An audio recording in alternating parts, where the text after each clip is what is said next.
indikator yang menandai terjadinya paparan sterilitas, ya. Apakah itu uap panas atau gas etil oxide pada objek yang disterilkan dengan adanya perubahan warna. Indikator kimia diproduksi dalam bentuk strip, kartu, ataupun vial. Jadi seperti yang ditempel tadi, yaitu salah satu contoh indikator kimia. Ya, ini contohnya. Jadi beberapa jenisnya adalah ini, ya. Tabung kecil tertutup mengandung campuran zat indikator. Terjadi perubahan warna hijau jika suhu dan waktu sterilisasi telah tercapai. Ini kalau menggunakan tabung. Ada yang menggunakan vinyl paper strip, ya. Ada yang menggunakan ini klorida yang berbentuk kuning menjadi ungu, ya. Ada yang tadi pucat menjadi kehitaman, itu ada. Jadi ini adalah indikator kimia. Ada yang namanya indikator fisik, yaitu indikator digunakan untuk menilai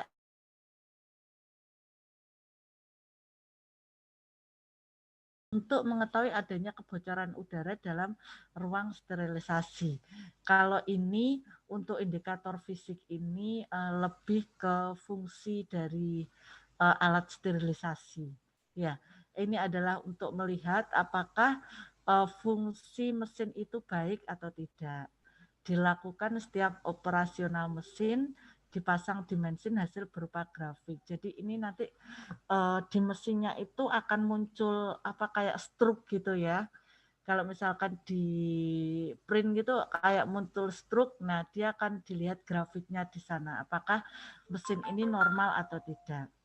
Apabila indikator mekanik ini berfungsi baik, maka akan berikan informasi segera mengenai temperatur, tekanan, waktu, dan fungsi mekanik yang lain dari alat.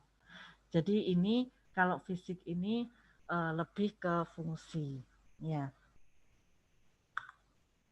Nah, indikator kimia ini ya contohnya. Jadi ditempel di luar kemasan yang akan berubah warna jika terkena panas.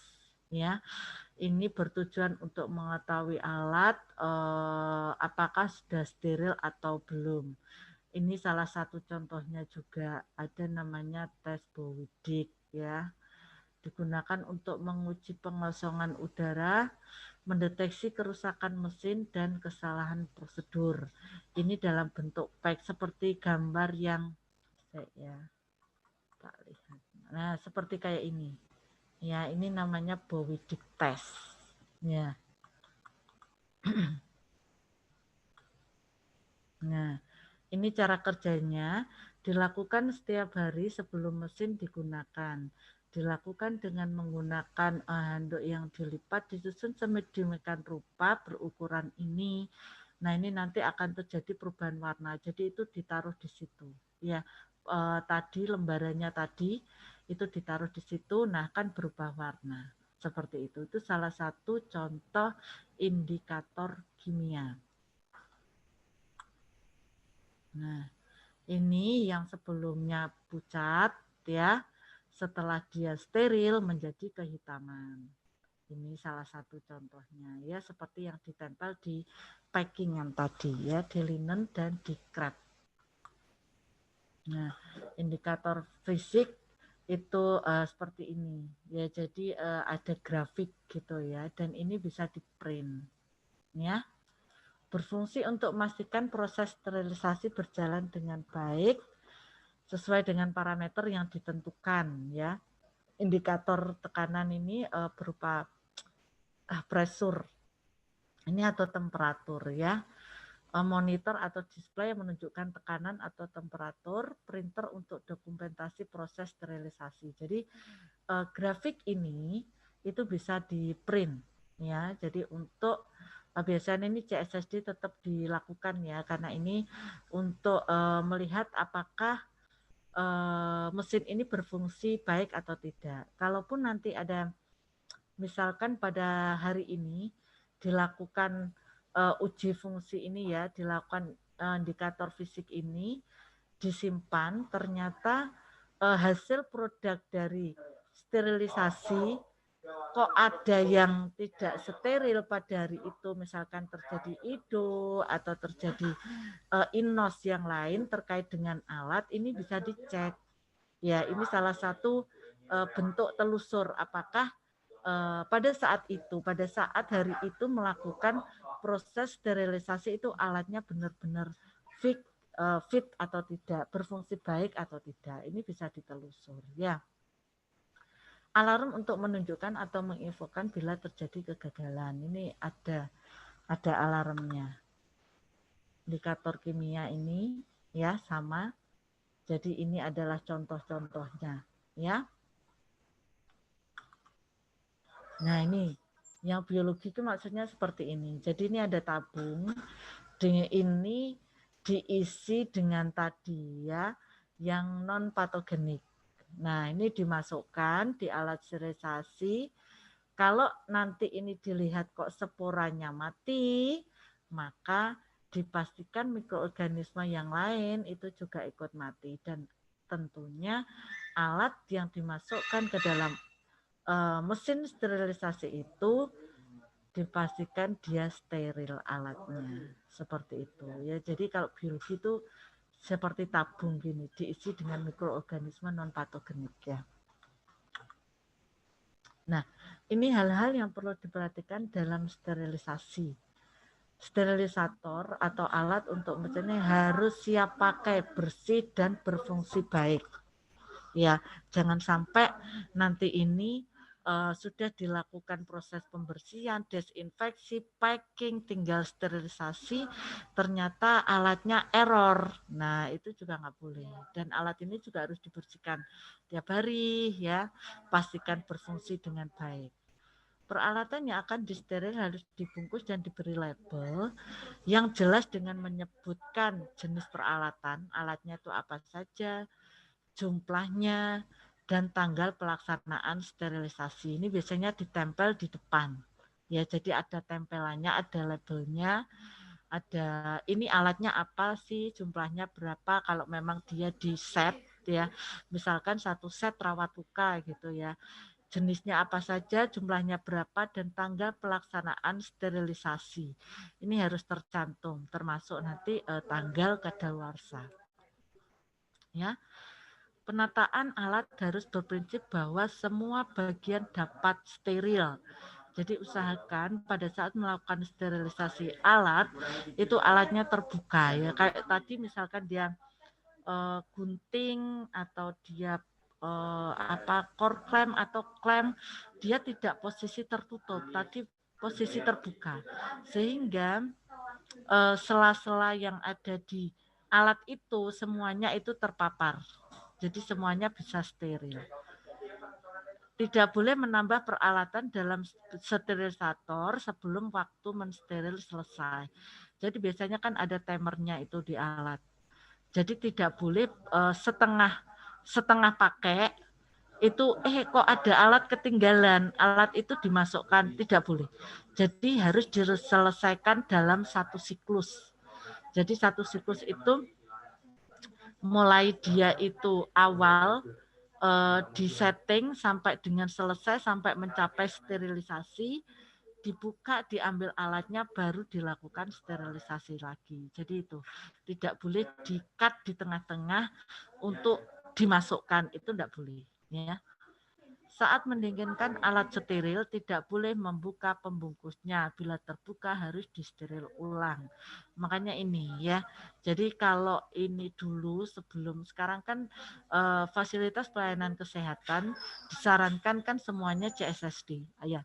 Jadi Central Supply Steril Department. Jadi itu tersentral.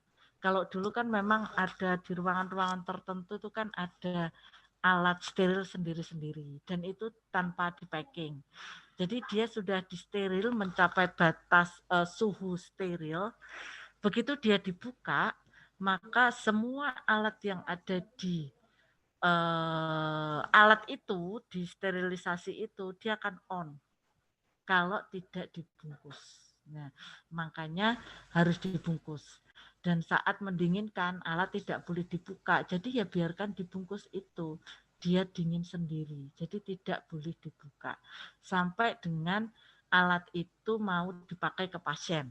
Nah, jadi pada saat mau membuka alat ke pasien, itu setidaknya petugas memberitahu pasien bahwasanya alat ini lo masih steril, jadi dia harus masih terbungkus rapi dan dibuka di depan pasien sehingga pasien itu merasa aman untuk dilakukan tindakan terkait dengan penggunaan alat. Bahwa alat itu lo sudah steril seperti itu ya. Nah ini adalah contohnya, ini autoclave ya. Jadi sterilisasi uap, steam, heat. Ya, jadi ini prosesnya itu ada uap. Uap itu kan air ya. Jadi ada air. Terus habis itu apakah ini kalau misalkan dia di vakum. Jadi dari uap itu terus disedot kembali sehingga walaupun dia itu uap itu air tapi dia itu steril nanti itu kering. Seperti itu ya. Macam-macam bentuknya. Ini salah satu contohnya alatnya seperti ini. Ada namanya sterilisasi panas kering. Jadi ini tidak uap. Jadi dia masuk itu memang sudah panas, kering ya. Dia tidak ada uapnya. Ini untuk sterilisasi itu tinggi nih ada dua, ada uap, ada panas kering. Seperti itu. Terus untuk sterilisasi suhu rendah ini bisa dipakai untuk alat semi kritikal atau alat-alat yang memang dia alat yang masuk alat kritikal tetapi dia harus memakai suhu rendah. Jadi contoh misalkan alat-alat yang kecil ya yang untuk operasi mata, terus untuk alat-alat yang memang ada instruksi khusus dari produsen bahasanya untuk sterilisasi alat ini harus memakai suhu rendah. Nah itu ada. Bisa memakai ethyl oxide, ini gas ya, atau bisa memakai hidrogen peroksida atau H2O2. Ini nama mesinnya itu plasma. Contohnya seperti ini mesinnya ya. Parameter sterilisasinya seperti ini. Kalau misalkan dia memakai sterilisasi uap, namanya peralatannya ini, autoclave. Suhunya adalah ini, 121 sampai 124 derajat Celcius selama 30 menit. Ya. Kalau misalkan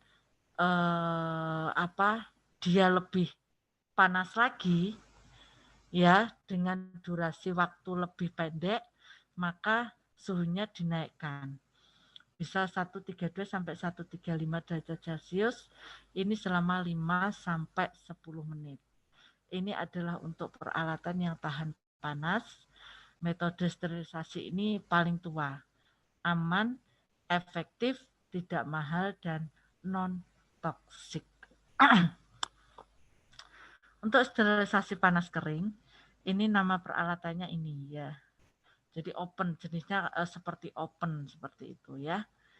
Dan ini adalah suhu yang harus dipakai, yang harus digunakan untuk panas kering. Jadi ini 180 sampai 185 derajat Celcius selama 30 menit. Atau kalau misalkan dia memakai durasi lebih lama, itu 170 sampai 175 derajat Celcius. Ya ini kalau Fahrenheit segini ya, 340 derajat Fahrenheit ya. Itu selama 60 menit. Ini untuk minyak, sabun halus, kaca, gelas tahan panas. Ini tidak korosif, tetapi waktunya lebih lama dan suhunya juga lebih tinggi. Ya, untuk panas kering. Ethyl oxide ini adalah ini alat yang tidak tahan panas. Jadi ini yang masuk ke alat-alat ke steril dengan menggunakan gas ethyl oxide. Ini adalah alat yang berbahan seperti ini. apakah itu karet atau plastik atau lumen kecil yang panjang lebih dari 60 meter seperti untuk alat endoskopi itu kan panjang ya. Dia ada seperti karet di sana ya, terus ujungnya itu kan kecil. Nah, ini bisa memakai dengan suhu rendah memakai gas etil oxide ya. Jadi oxide ini tidak berbau, tetapi ini dia sangat mudah terbakar. Hati-hati, dan dia juga toksik. Waktunya lama 14 sampai 16 jam dan biayanya mahal. Ini juga pembungkusnya khusus ya. Kalau yang kita pakai, kalau yang di rumah sakit kami itu memakai H2O2. Jadi sterilisasi suhu rendahnya tidak menggunakan etil oxide, tapi menggunakan H2O2. Nah, ini gas plasma dari hidrogen peroksida atau H2O2. Suhunya rendah, 50 sampai 60 derajat dan waktunya cepat. Jadi lebih menguntungkan memakai H2O2 ya. Untuk alatnya ini tidak tahan panas, sama alatnya berlumen kecil, tidak untuk lumen yang buntu. Ini sama untuk pembungkusnya ada yang khusus dan biayanya memang mahal. Jadi untuk sterilisasi suhu rendah ini memang biayanya lumayan ya, mahal. Apakah dia memakai etil oxide ataupun H2O2. Nah, memang tidak semua rumah sakit itu mempunyai sterilisasi ini. Jadi yang biasanya punya itu yang jenis autoclave atau oven panas kering. Tetapi kalau untuk alat-alat semi kritikal biasanya dilakukan DTT. Ini adalah prinsip kerjanya autoclave ya. Suhunya ini adalah prosesnya. Nanti bisa dibaca sendiri karena ini lebih ke CSSD ya. Jadi biasanya kalau yang di ruangan itu seputar diam, kalau belum tersentral itu dilakukan pembersihan seperti tadi, dilakukan desinfeksi terus packing. Biasanya seperti itu. Nanti untuk sterilisasi itu dilakukan di CSSD ya. Ini adalah contoh alat autoclave. Nah, seperti ini ya. Jadi ini uap disemburkan terus divakum menjadi kering. Kalau ini dari awal memang sudah kering ya, sejenis panas kering.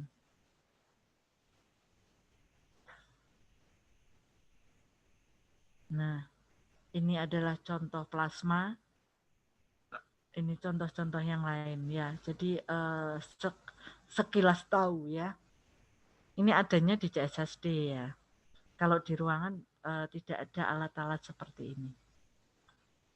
Nah, hasil akhir peralatan steril ini diperlukan, maka diperlukan ini jumlah kontaminan awal yang rendah. Nah, untuk mencapai ini, maka lakukan proses dengan baik dan benar. Ya, mulai dari pembersihan, jadi proses dekontaminasinya, mulai dari pembersihan, desinfeksi, pengeringan, pengepakan itu harus benar-benar bersih. Ya, diharapkan ini rendah atau zero atau nol. Ya, dilakukan metode sterilisasi yang tepat. Ini disesuaikan dengan jenis alatnya yang tadi. Dilakukan pemeliharaan hasil proses sterilisasi agar tetap steril. Jadi ini terkait dengan maintenance ya, apakah itu penyimpanannya, bagaimana setelah alat itu steril ya. Terus nanti proses transportasinya alat itu digunakan. Terus mulai dari awal dia proses dekontaminasinya sampai dengan digunakan itu harus dilakukan pemeliharaan agar proses ini agar tetap sterilisasi agar tetap terjaga. Ya, ini ada beberapa kesalahan proses sterilisasi.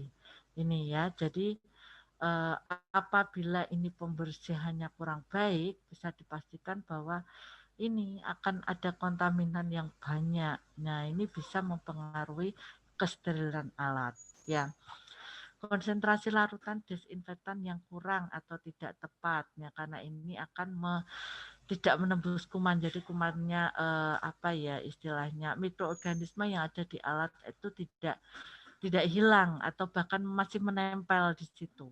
Ya, kalau memang desinfektannya kurang.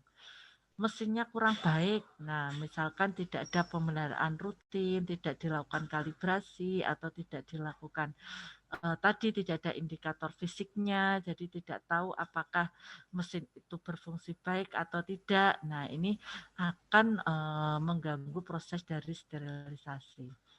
Penyimpanan setelah proses sterilisasi yang tidak benar. Jadi penyimpanannya ini di ruang yang harusnya kan ini ruangannya ber-AC ya dengan suhu 18 sampai 22 derajat Celcius. Jadi kalau misalkan alat ini disimpan di ruang yang panas, dia akan mempengaruhi sterilisasinya. Terus apabila penyimpanan, alat ini tidak boleh dicampur dengan alat yang on steril. Jadi alat steril itu harus disendirikan. Dia hanya untuk alat yang steril.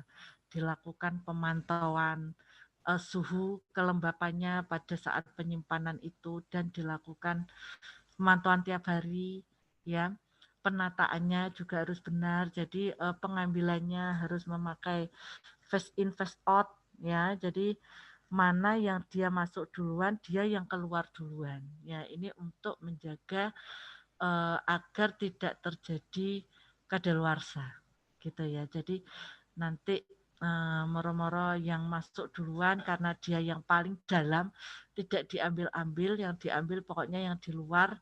Nah, itu takutnya kadaluarsa tidak ketahuan karena produk dari sterilisasi itu tetap ada masa kadaluarsanya.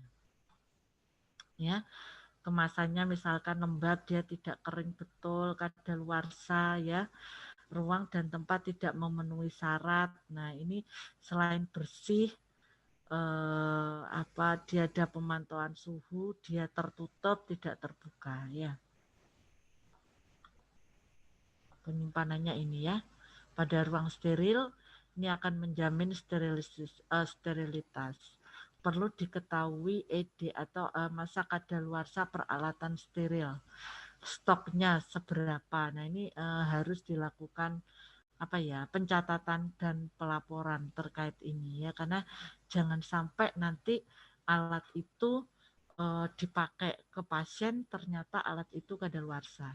Jadi biasanya petugas JSD itu selain tadi memberikan label, tanggal, jumlah, tanggal pelaksanaan biasanya ditambah dengan masa kadaluarsa. Nah, masa kadaluarsa ini kalau dia pakai pouches itu bisa tahan sampai kurang lebih 3 bulanan. Tapi kalau pakai linen itu mingguan ya. Jadi nanti yang berhak memberikan ED itu adalah petugas dari CSSD. Syarat ruangannya, ini ruangan harus tetap kering, tidak boleh lembab, dirancang untuk tidak menahan debu, bertekanan positif, ya, ada ruang transisi, dan pengambilannya adalah sistem FIFO, fast in, fast out. Mana yang masuk duluan, dia yang keluar duluan, ya. Dan pembersihan ruangan dengan penghisap debu, jadi tidak dilakukan sapu, tidak disapu, tetapi divakum. Ya. Syarat almarinya jelas harus kering dan ini harus dilakukan pembersihan secara berkala. Ya, jadi minimal seminggu sekali itu harus dibersihkan. Apabila dilakukan transportasi ke user, maka harus menggunakan wadah steril dan tertutup. Ya, bisa menggunakan troli atau box transport terserah. Yang penting dia ada steril dan tertutup. Penggunaan produk sterilnya, perhatikan saat membuka peralatan, ya jangan asal. Jadi karena alat ini steril, jadi membukanya juga harus hati-hati. Jadi harus tetap jaga kesterilannya untuk mencegah kontaminasi, gitu ya. Ini faktor yang mempengaruhi sterilisasi dan desinfeksi. Ada suhu, jadi semakin rendah suhu yang digunakan, semakin lama waktu yang diperlukan untuk membunuh mikroorganisme. Sifat mikrofisida dari bahan kimia pada umumnya menjadi makin efektif bila dibuat semakin hangat. Jadi kalau suhunya itu rendah, dia akan lebih lama waktunya. Konsentrasi tidak boleh terlalu pekat. Bila konsentrasi desinfektan melampaui konsentrasinya, maka terjadi peningkatan daya infeksi semakin berkurang. Jadi oligodinamika ya merupakan aktivitas yang diperlihatkan logam berat dan jumlah sangat sedikit di mana dapat menghambat pertumbuhan mikroorganisme di dalam logam tersebut. Ini adalah faktor yang mempengaruhi sterilisasi dan desinfeksi. Nah, ini ya, jadi hampir sama dengan yang tadi.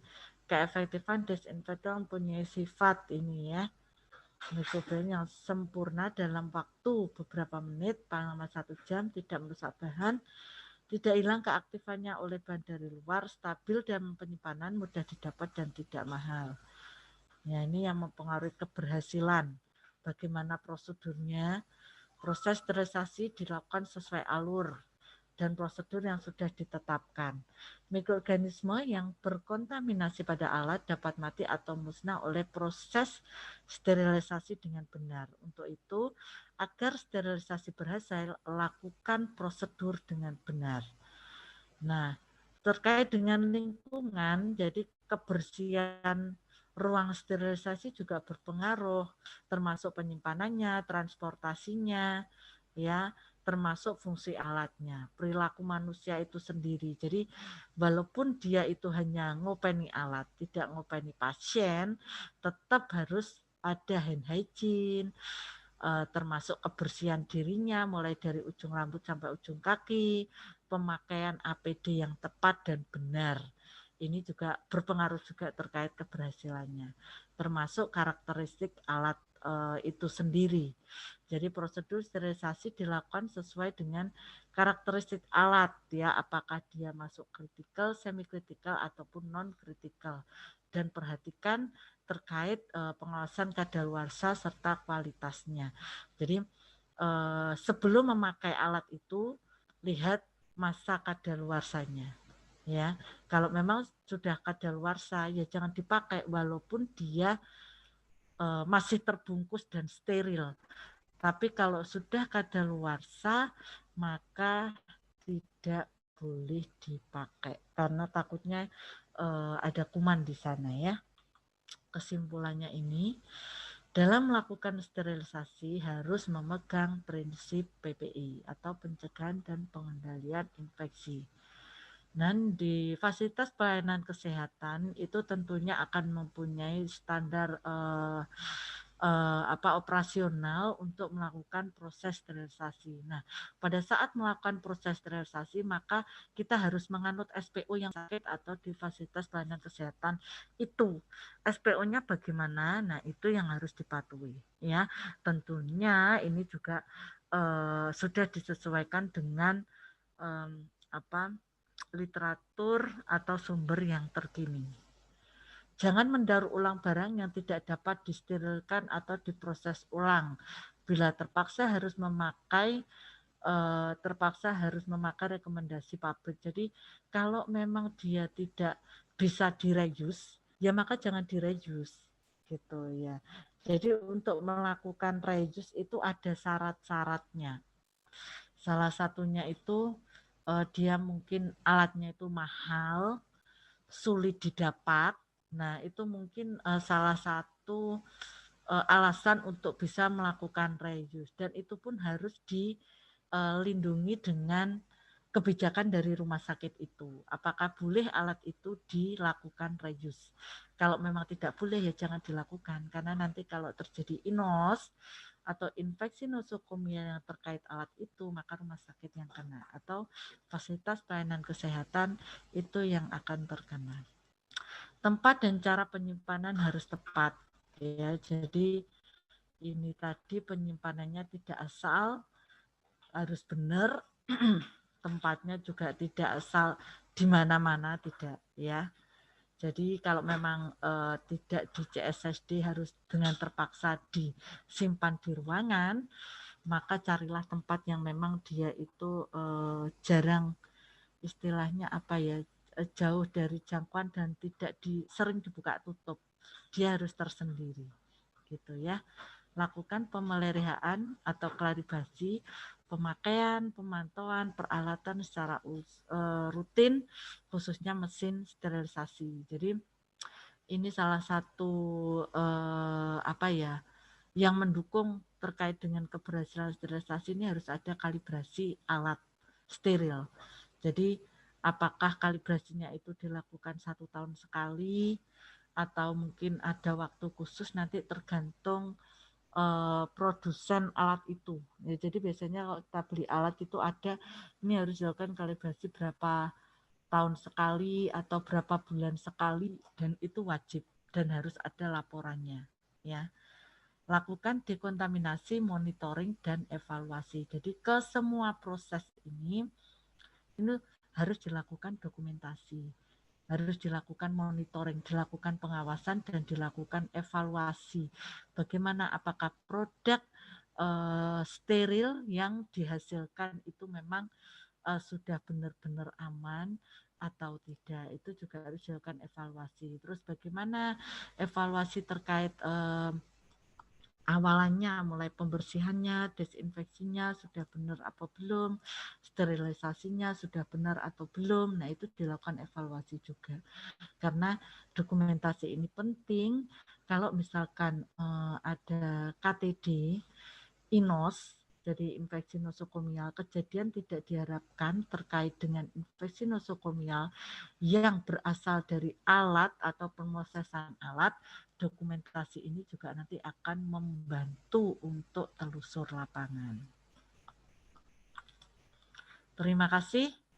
Itu materi terkait dengan sterilisasi dan desinfeksi. Mungkin ada pertanyaan. Sekali lagi mohon maaf ya, tadi ternyata nggak kelihatan. Yes, Bu. Silakan Mas sekalian, kalau ada pertanyaan satu saja, soalnya berikutnya ada kuliah tamu berikutnya. Saya batasi satu pertanyaan, monggo disampaikan kepada Bu Jadi. Ada apa, Mbak?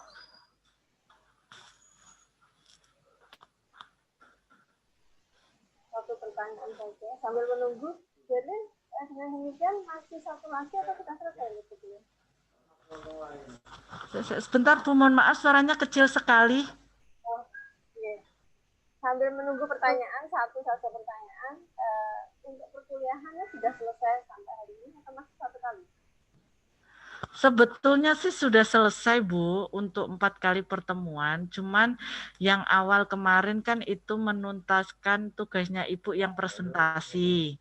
Nah, yang untuk praktek ini belum. Jadi kemarin sebetulnya saya sudah menugasi ke mahasiswa untuk suruh buat video terkait dengan cuci tangan, terkait dengan pemakaian APD. Lah itu nanti setelah nanti ditampilkan, saya mau ngasih apa sih yang kurang, apa sih yang harusnya dilakukan.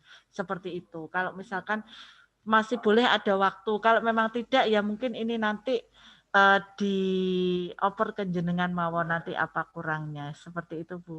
Monggo. Bu, untuk yang keterampilan cuci tangan pakai APD kemarin memang sudah dipraktekkan, sudah ditunjukin dan dipraktekkan, dikirim ke saya di classroom saya. Apa saya kirimkan ke Berlin gitu ya? Apanya Bu? Mohon maaf suaranya kecil Bu di saya. Itu praktek cuci tangan, pemakaian Ya. itu sudah dikumpulkan di classroom saya. Oh sudah toh? Sudah. Oh gitu. Iya. Kemarin saya minta sih paling akhir tanggal 15. Oh ternyata sudah. Ya. Kalau sudah bisa Bu dikirim ke saya, nanti saya tulisi itu. Miliknya mahasiswa itu kan sudah dimiliki dia ya. Saya minta kirim ulang ke penjenengan gitu ya. Oh, nggih. Iya. Iya. Iya nanti tulisannya kurangannya apa gitu, nanti bisa diitukan ke Bu. Jadi saya buka diskusi, ini videonya, ada yang komentari, kemudian saya fasilitatornya yang terakhir. Gitu. Kemarin memang ada perubahan Bu, ini rencananya kan enggak kuliah daring terus. Rencananya kan kita akan mulai kuliah luring, tapi karena suatu hal harus daring lagi ya. Semua pertemuan banyak, semuanya daring. Iya. Iya, Bu. Oke, berarti matur nuwun atas perkuliahan yang sudah disampaikan hari ini, karena nggak ada pertanyaan juga yang masuk ini, nggak ada masih yang menyampaikan. Saya kira cukup sudah perkuliahan hari ini. Terus kedepannya biar lebih valid lagi, saya minta nanti mahasiswa untuk ngirim ke jenengan gitu, nanti kita dengan komentari ngomong ke anak-anak. Gitu. Itu berarti. Halo? Iya. Gitu. Nanti biarin tetap saya kirimi lagi anak-anak ya. Iya. Iya. Monggo cukup matur nuwun. Kita cukup hari ini. Saya ucapkan terima kasih kepada Ibu. Saya mohon saya tutup. Selamat siang. Salam sehat semuanya. Tetap jaga diri. Selamat siang, Bu. Selamat siang, Bu. Ya. Selamat siang, Bu.